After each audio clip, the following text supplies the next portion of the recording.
अस्सलाम वालेकुम आदाब। ज़ेड न्यूज़ के नेशनल इंटरनेशनल न्यूज़ में आपका खैर मकदम है। मैं मोहम्मद शहबाज। आगे बढ़ने से पहले नज़र डालेंगे सुर्खियों पर। सऊदी वज़ीर दाखिला का बयान, कहा गुज़िश्ता एक हफ्ते में अकामा व सरहदी क़वानीन के खिलाफ वर्जी पर ममलिकत के मुख्तलिफ इलाकों से 11,000 से ज़ायद गैर मुल्कियों को किया गया गिरफ्तार।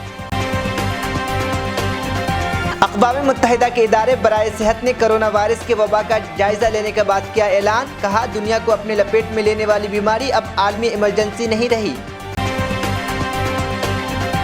मकबूजा मगरबी किनारे के इलाके में इजरायली फोर्सेस के छापे के दौरान इजरायली फायरिंग के बाद 2 फ़िलिस्तीनी नौजवान जाँ बहक। अमरीकी रियासत टेक्सास के एक शॉपिंग मॉल में फायरिंग से 9 अफराद की मौत।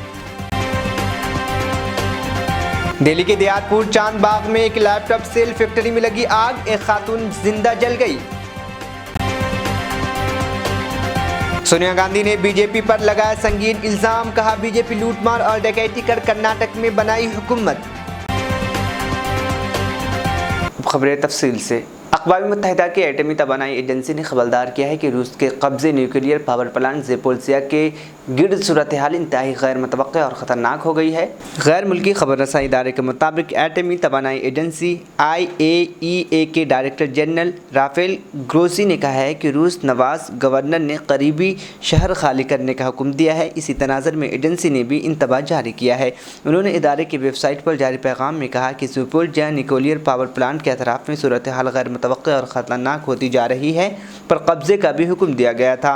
इसके बाद पावर प्लांट से करीब फायरिंग का तबादला रहता है, जिसका इल्ज़ाम दोनों ममालिक एक दूसरे पर आयद करते हैं। डायरेक्टर जनरल राफेल ग्रोसी ने मार्च में यूरोप के सबसे बड़े पावर प्लांट ज़ेपोरिज़िया के दौरे के दौरान मुखालिफ जमातों के दरमियान मुआहदे पर जोर दिया था, ताकि जौहरी प्लान की तहफ़्फ़ुज़ को यकीनी बनाया जा सके। रूस ने गुज़िश्ता साल सितंबर में यूक्रेन के 4 इलाकों पर कब्ज़ा कर उन्हें ज़म कर लिया था, जिनमें से एक ज़ेपोरिज़िया का भी इलाका है। ज़ेपोरिज़िया के रूस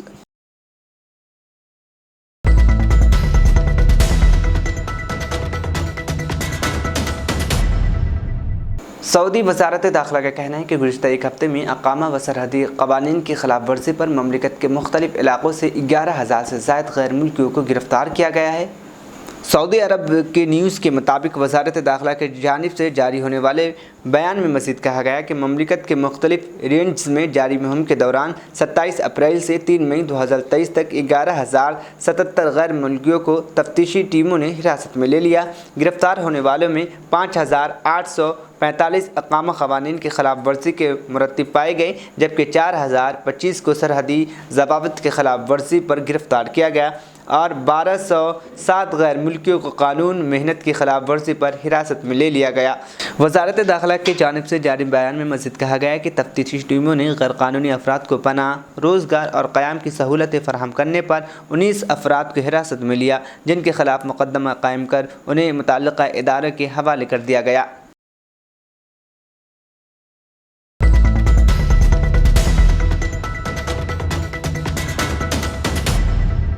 अक़वाम मुत्तहिदा के इदारे बराए सेहत ने कोरोना वायरस की वबा का जायज़ा लेने के बाद ऐलान किया कि दुनिया को अपने लपेट में लेने वाली बीमारी अब आलमी इमरजेंसी नहीं रही। गैर मुल्की खबर रसाई इदारे के मुताबिक आलमी इदारे सेहत WHO के डायरेक्टर जनरल टेड्रोस का कहना है कि 1 साल से ज़ायद का अरसा गुजरने के बावजूद कोरोना केसेस की तादाद में कमी का सिलसिला बरकरार रहेगा, जबकि वैक्सीन की वजह से लोगों की क़ुव्वत मदाफ़त में भी इजाफा हुआ है। 30 जनवरी 2020 को कोरोना वायरस को आलमी इमरजेंसी करार देने का फ़ैसला किया गया था, जो 3 साल के बाद अब वापस ले लिया गया है। बरतानिया, फ्रांस, जर्मनी और अमेरिका समेत बेशतर ममालिक ने बहुत अर्से कबल कोरोना पाबंदियाँ ख़त्म कर दी थी। ताहम अमेरिका ने अगले हफ्ते से पब्लिक हेल्थ इमरजेंसी उठाने का ऐलान किया। अगरचे WHO के सरबराह ने कोरोना वायरस के बतौर आलमी इमरजेंसी हैसियत ख़त्म करने का कहा है, लेकिन साथ ही उन्होंने खबरदार किया है कि वायरस अब भी मौजूद है और हर हफ्ते हज़ारों अफराद इससे हलाक होते हैं। उन्होंने कहा कि कोरोना के नई अक़साम का ख़दशा भी मौजूद है, जो हलाकतों का बास बनती है। वक्त आ गया है कि इमरजेंसी की हालत से निकल कर देगर मुतअद्दी अमराज के साथ कोविड-19 से भी निपटा जाए। दूसरी जानिब माहिरीन सेहत ने वाज़ेह किया कि कोरोना वायरस का मुकम्मल ख़ात्मा नहीं हुआ है और वैक्सीन लगवाना ज़रूरी है। बरतानवी यूनिवर्सिटी ऑफ रीडिंग के प्रोफेसर साइमन क्लार्क ने कोरोना से मुताल्लिक़ हिफाजती तदाबीर हटाने के ख़िलाफ़ खबरदार किया है। उन्होंने कहा है कि आवाम को अभी भी एहतियात करने और दूसरों की ज़िंदगी ख़तरे में न डालने का पैगाम दिया जाए।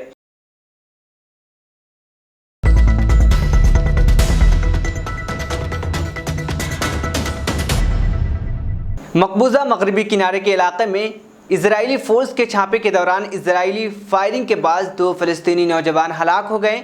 गैर मुल्की खबर रसा इदारे के मुताबिक फ़लस्तीनी वज़ारत सेहत ने एक बयान में कहा कि इजरायली काबिज़ फोर्स की गोली से जहाँ बहक होने वाले 2 फ़लस्तीनियों को तलकरम शहर के साबित सरकारी अस्पताल भेजा गया। वजारत सेहत की रिपोर्ट में मजीद बताया गया है कि दोनों फ़लस्तीनियों की उम्रें 22 साल थी और सीने और गर्दन और पेट में गोलियां लगने से दोनों की मौत हो गई। इजरायली फोर्सेस की जानिब से वसात दी गई कि जाँ बहक होने वाले 2 नौजवान अफराद मई 2023 को मगरबी किनारे के इलाके में की जाने वाली फायरिंग में मुलविस थे, जिसके दौरान एक इजरायली ज़ख्मी हुआ था। इजरायली फ़ौज के एक बयान में कहा गया कि असलहा बरादर 2 अफराद को फायरिंग के बाद इलाके से फ़रार होने की कोशिश में गोली मारकर हलाक किया गया। वाज़ेह है कि हफ्ते के आगाज़ में पेश आने वाला ये वाक़या इजराइल और गज़ा के दरमियान 1 साल से जारी सरहद पर हमलों की तबादले और तशद्दुद के वाक़यात का हिस्सा है। मकबूजा मगरबी किनारे में बार बार इजरायली छापों के बाद फ़लस्तीनियों की जानिब से इजराइल पर जवाबी हमलों का भी सिलसिला देखा गया है।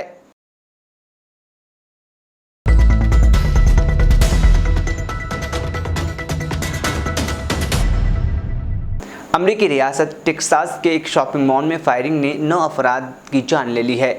गैर मुल्की खबरनसा इदारे के मुताबिक कल रात हुक्काम ने बताया कि टेक्सास के एक आउटलेट मॉल में हंगामा आराई करने वाले एक शूटर ने 8 अफराद को हलाक कर दिया, जिसमें 7 दीगर ज़ख्मी बताए गए हैं। डेलास शहर के 25 मील दूर शुमाल में वाक़ एलन के इलाके में एक वसी शॉपिंग कम्प्लेक्स यानी बंद होने वाली थी। जिस वक्त वो बंद होने वाली थी, ख़रीदारों से वो भरा हुआ था। जब ये वाक़या पेश आया, फायरिंग से भगदड़ मच गई और शॉपिंग मॉल में खौफ व हरास फैल गया। एलन पुलिस डिपार्टमेंट के चीफ बैरन हैरो ने बताया कि एक पुलिस अफसर गैर मुतल्लिक़ा कॉल पर मॉल में मौजूद था जब वहां पर अचानक फायरिंग शुरू हुई। हैरो ने बताया कि जब वहां मौजूद पुलिस अफसर ने गोलियां चलने की आवाज़ सुनी तो मुश्तबा शख्स को इंगेज किया और उसको गैर मुअस्सर कर एम्बुलेंस को बुलाया। हमलावर की शनाख्त ज़ाहिर नहीं की गई। उसकी लाश फुटपाथ पर पड़ी हुई थी जब मज़ीद पुलिस अहलकार वहाँ पहुँचे।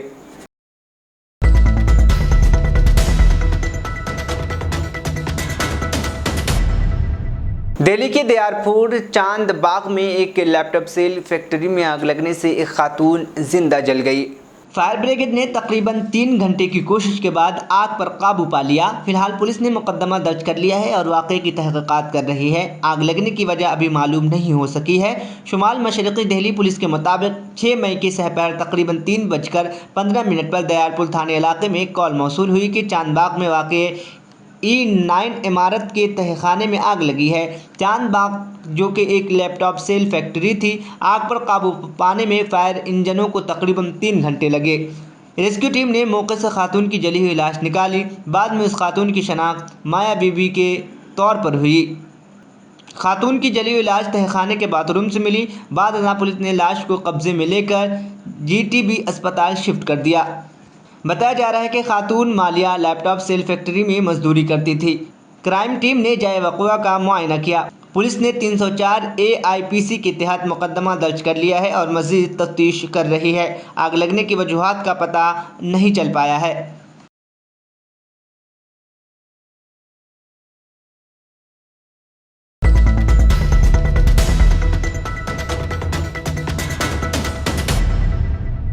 कर्नाटक असम्बली इंतखाबात की मुहिम अपने आखिरी मराहिल में है और बजरंग बली और बजरंग दल के अलावा मतनाज़ फिल्म द केरला स्टोरी जैसे इशू सुर्खियों में हैं। वज़ीर आज़म नरेंद्र मोदी जनूबी रियासत के लिए इंतखाबी मुहिम में मसरूफ़ हैं।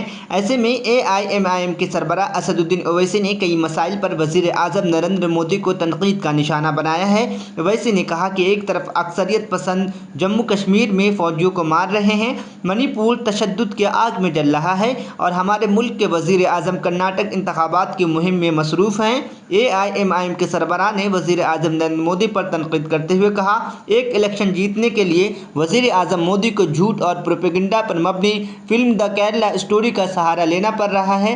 दरअसल वज़ीर आज़म नरेंद्र मोदी ने कर्नाटक के बेलारी में एक इंतखाबी रैली से खिताब करते हुए कहा था कि दहशत गर्दाना साजिश पर मबनी फिल्म द केरला स्टोरी कहती है कि ये सिर्फ एक रियासत में हुई दहशतगर्दाना साजिशों के बारे में है। उन्होंने कहा था कि इस फिल्म में केरला में जारी दहशतगर्दाना साजिशों को जाहिर किया गया है, जहां के लोग इतनी मेहनती और बासलाहियत हैं। वाज़ह है कि कर्नाटक असम्बली इंतखाबात की मुहिम 8 मई को शाम 5 बजे ख़त्म हो जाएगी। कर्नाटक असम्बली इलेक्शन के 224 सीटों के लिए 10 मई को वोट डाले जाएंगे। वोटों की गिनती 13 मई को होगी। इंतखाबी मुहिम के अख्ताम से कबल हुक्मरान जमात भारतीय जनता पार्टी के साथ साथ तमाम सियासी जमातों ने अपनी पूरी ताकत झोंक दी है।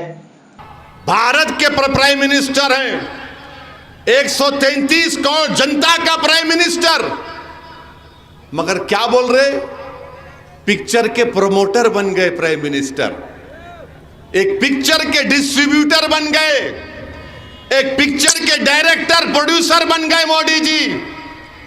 देश के प्रधानमंत्री और आरएसएस से हम कहना चाह रहे हैं, सबक हासिल करो हिटलर से, सबक हासिल करो हिटलर से कि हिटलर ने कैसे यहूदियों को 70 लाख यहूदियों को खत्म कर दिया था, कैसे नफरत पैदा कर दी थी जर्मनी के जर्मनों में कि यहूदी गंदे हैं, गद्दार हैं, झूठे हैं, जर्मनी के नहीं हैं।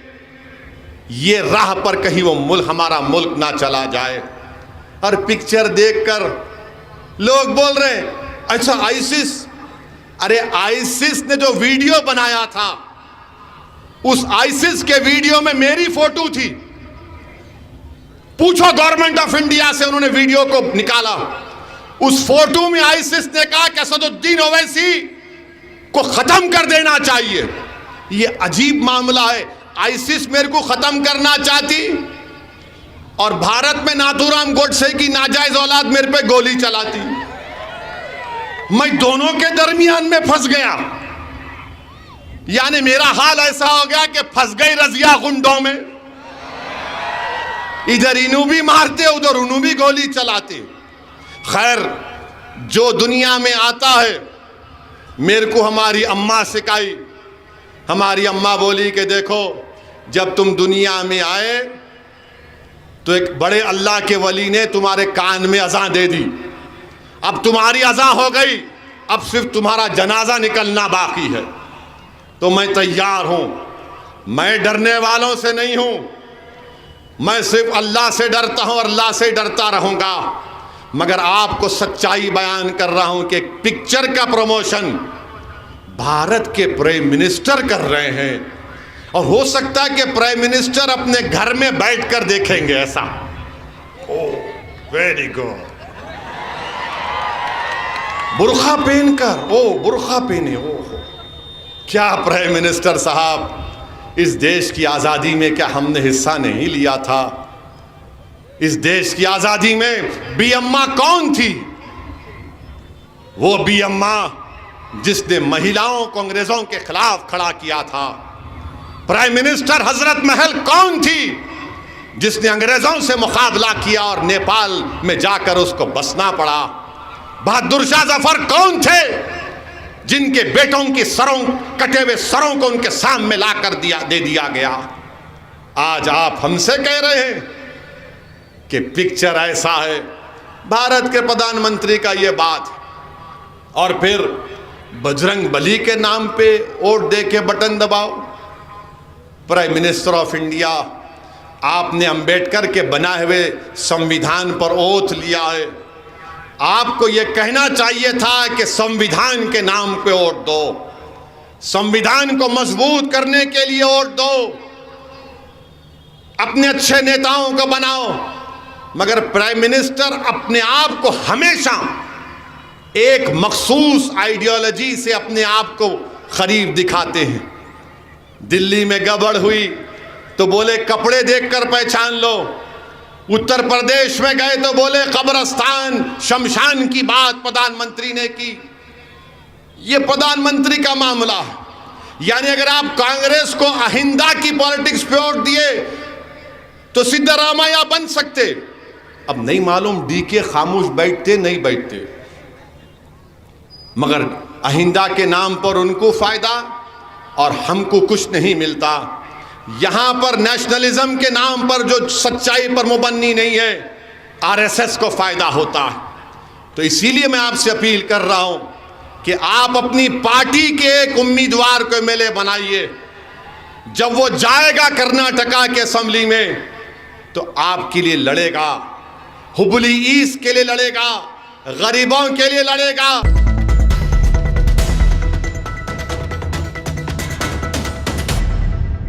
कर्नाटक में कांग्रेस इस वक्त इंतखाबी मुहिम में मसरूफ़ है। इस दरमियान कांग्रेस की साबिक सदर सोनिया गांधी हफ्ते को इंतखाबी मुहिम चलाने के लिए कर्नाटक पहुंची। इस इंतखाबी मुहिम के दौरान उन्होंने बीजेपी पर सख्त तनकीद करते हुए लोगों से कांग्रेस को वोट देने की अपील की। सोनिया गांधी ने अपनी तकरीर शुरू करते हुए कहा, इतने दूर से आने के लिए मैं आपका शुक्रिया अदा करती हूँ। मुझे यकीन है कि तब्दीली आएगी और ये बहुत जल्द होगा। रियासत के तमाम लोगों ने मेहनत कर कई शोबों में कामयाबी हासिल की। कर्नाटक के लोगों ने हम सबको बहुत फ़ख्र बख्शा है। ये भी फ़ख्र की बात है कि मल्लिकार्जुन खड़गे कांग्रेस पार्टी की क़यादत कर रहे हैं। उन्होंने कहा कि जब मैं पहली बार इलेक्शन लड़ी थी तो बेलारी के लोगों ने मेरा साथ दिया था। ये हुकूमत जो नफरत फैला रही है, हमें उनके खिलाफ लड़ना होगा। हज़ारों लोगों ने राहुल गांधी की हिमायत की और वो उनके साथ चल पड़े। बीजेपी भारत जोड़ो यात्रा से खौफजदा है। डकैती बीजेपी का काम है। 2019 में आपने उसे हुकूमत बनाने के लिए दी थी, लेकिन उसने डकैती की और हुकूमत बनाई। सोनिया गांधी ने कहा, 5 साल पहले कांग्रेस ने कर्नाटक में जिद्दोजहद की और सख्त मेहनत की। हम हिमाचल प्रदेश में किए गए तमाम वादों को पूरा कर रहे हैं। मैं कर्नाटक में अपने वादों को दोहराना नहीं चाहती, लेकिन मैं ये यकीन दिलाना चाहती हूँ कि कांग्रेस ने जो भी वादे किए हैं उनको पूरा किया जाएगा। हम आपके लिए दिल से काम करेंगे। बीजेपी की लूट मार को रोकने के लिए 10 मई को कांग्रेस को वोट दें और हमें अपनी ईमानदार हुकूमत बनाने के लिए अक्सरियत दें। इतनी बड़ी तादाद में आपकी मौजूदगी कर्नाटका के बेहतर और नए भविष्य की गारंटी है। मुझे पूरा विश्वास है कि अब इस राज्य के दिन बदलने में देर नहीं है। सभी जानते हैं कि कैसे आपके प्रदेश के लोगों ने कड़ी मेहनत करके हर क्षेत्र में नाम रोशन किया। आपने कला साहित्य के क्षेत्र में, आईटी सेक्टर में, दूध के उत्पादन में, कृषि में, स्टार्टअप के क्षेत्र में, यानी हर क्षेत्र में अपने प्रदेश और देश का नाम रोशन किया। कांग्रेस पार्टी के इतिहास में आपके राज्य का खास स्थान है और ये गर्व की बात है कि आज श्री मल्लिकार्जुन खड़गे जी कांग्रेस पार्टी का नेतृत्व कर रहे हैं। भाइयों और बहनों, जब 1978 में इंदिरा जी अपने ऊपर केंद्र सरकार की दमनकारी नीतियों के खिलाफ संघर्ष कर रही थी, तो चिकमंगलुरु के लोगों ने उनका पूरा साथ दिया था। मैंने भी जब 24 साल पहले मैं पहली बार लोकसभा का चुनाव लड़ा, तो मुझे भी बेल्लारी के लोगों का विश्वास और समर्थन मिला। हम सभी का फर्ज है कि इस अंधेरगर्दी की सरकार के खिलाफ आवाज बुलंद करें। नफरत फैलाना की जिनका काम है, उन्हीं के खिलाफ भारत जोड़ो यात्रा हुई थी। भाजपा सरकार की लूट, झूठ, अहंकार और नफरत ने जिस तरह का माहौल बना दिया है, उससे मुक्ति पाए बिना न तो कर्नाटका तरक्की कर सकता है और न देश में प्रगति हो सकती है। इसलिए राहुल जी के साथ हजारों लाखों लोगों ने 4000 किलोमीटर की इस पदयात्रा में हिस्सा लिया था। आप देख रही हैं कि इस यात्रा में भाजपा को इतनी घबराहट हुई कि वह हर तरह के दमन पर उतारू हो गई है। क्या आपको नहीं लगता है कि आज जो सत्ता में बैठे हैं डकैती दाल नहीं, उनका धंधा हो गया है। 2018 में आपने इन्हें सत्ता तो नहीं सौंपी, लेकिन इन्होंने डकैती डालकर सत्ता हथिया ली। इसके बाद उनके 40% सरकार आपका लूटने में लग गई है। इनके नेता इतने घमंड में आ गए हैं कि न किसी सब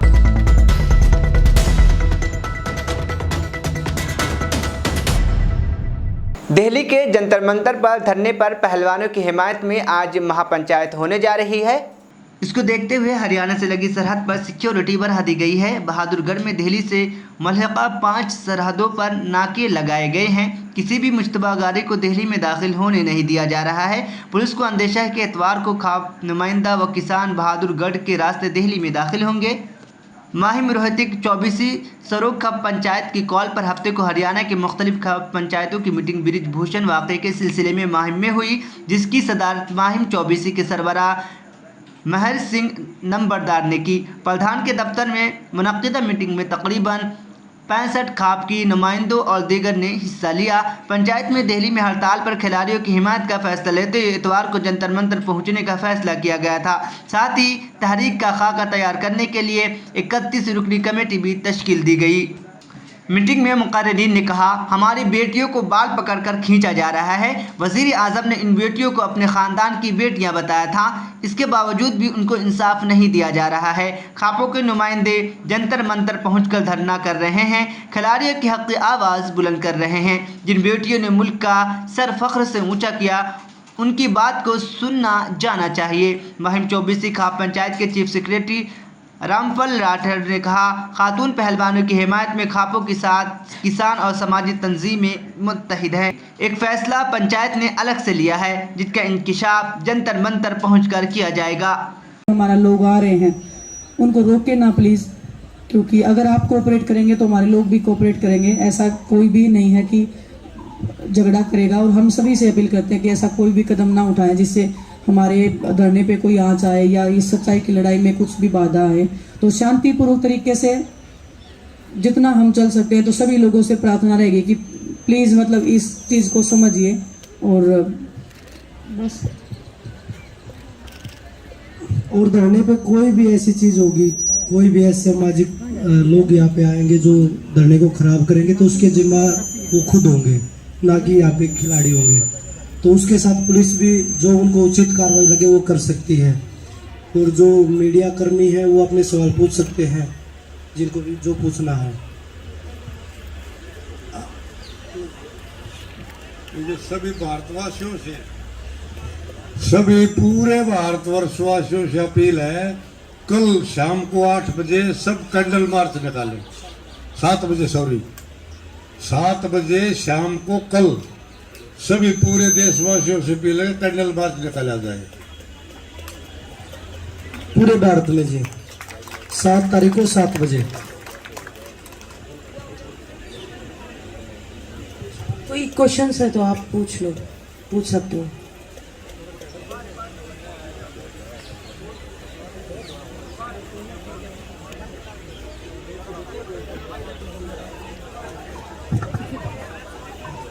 नहीं, लॉयर से हमने सब कुछ डिस्कस कर लिया है उस चीज़ के बारे में। तो जैसे कि भी हमने पहले भी बताया था कि कोई भी कोर्ट अरेस्ट का ऑर्डर नहीं देता है। और रही बात उसकी, तो हमारे बयान अभी नहीं हुए हैं, 164 के बयान नहीं हुए हैं, तो हम उसी की वेट कर रहे हैं। और पुलिस को डेडलाइन भी दी गई है कि आप इसके अंदर बयानों को कंप्लीट करो। तो बयान होंगे तभी तो आगे कार्रवाई होगी। बस यही है पुलिस प्रशासन से कि भी हमारे बयान जल्दी से जल्दी करवाए जाए।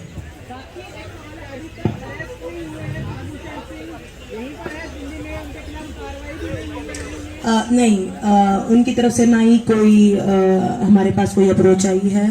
और हमारी जो भी बातें उनको ऑलरेडी पता है, तो हमारा जाने का तो कोई मतलब ही नहीं है वहाँ उनके पास। वो कुछ अगर आते हैं कुछ हमसे बात करने तो हम ज़रूर बात करेंगे। देखिए कमेटी बना दी है हमने, और जो कमेटी फैसला लेगी, जिससे भी मिलना है, खेल मंत्री जी है, प्रधानमंत्री जी है, तो वो कमेटी फैसला करेगी। ये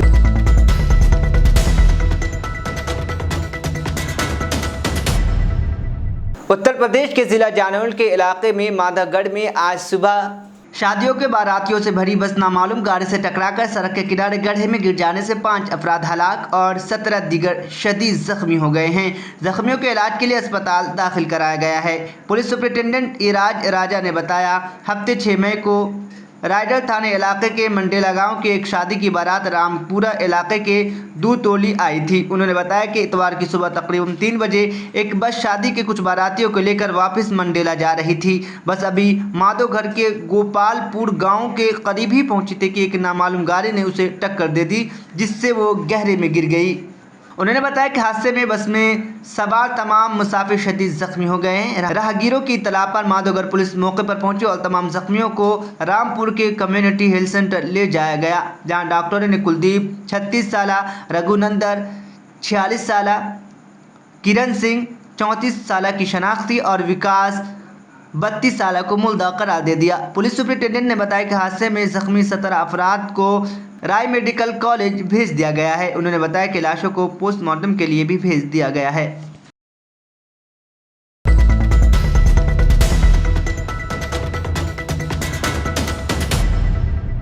आखिर में सुर्खियां एक बार फिर।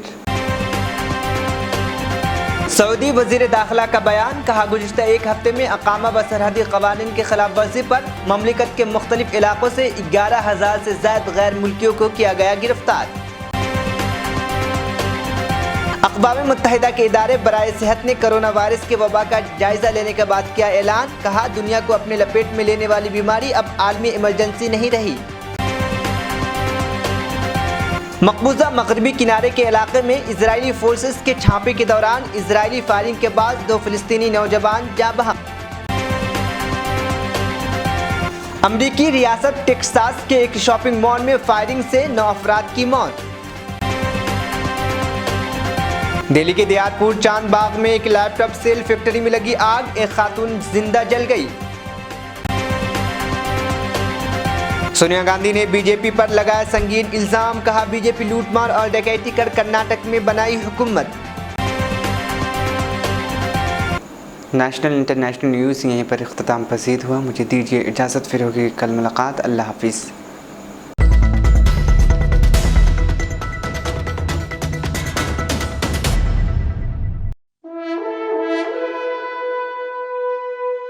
अल्हम्दुलिल्लाह, अपने मुक़द्दस नाम की तरह हर दुल्हा दुल्हन की हयात नौ के आगाज का बावखार नाम HKGN फर्नीचर्स। जी हाँ, HKGN फर्नीचर्स NRIs कारनशीन फैमिलीज के लिए दीदाजेब, शानदार, शाहकार, मजबूत और पायदार, दिलकश और दिलनशीं शादी के फर्नीचर का सबसे बड़ा शोरूम अब Shastripuram king colony main road के पुरसुकून माहौल में। पसंद फरमाइए आपकी शहजादी के लिए खूबसूरत जहेज का मुकम्मल फर्नीचर सिर्फ 29,999 रुपए में। जी हाँ, 29,999 रुपीस।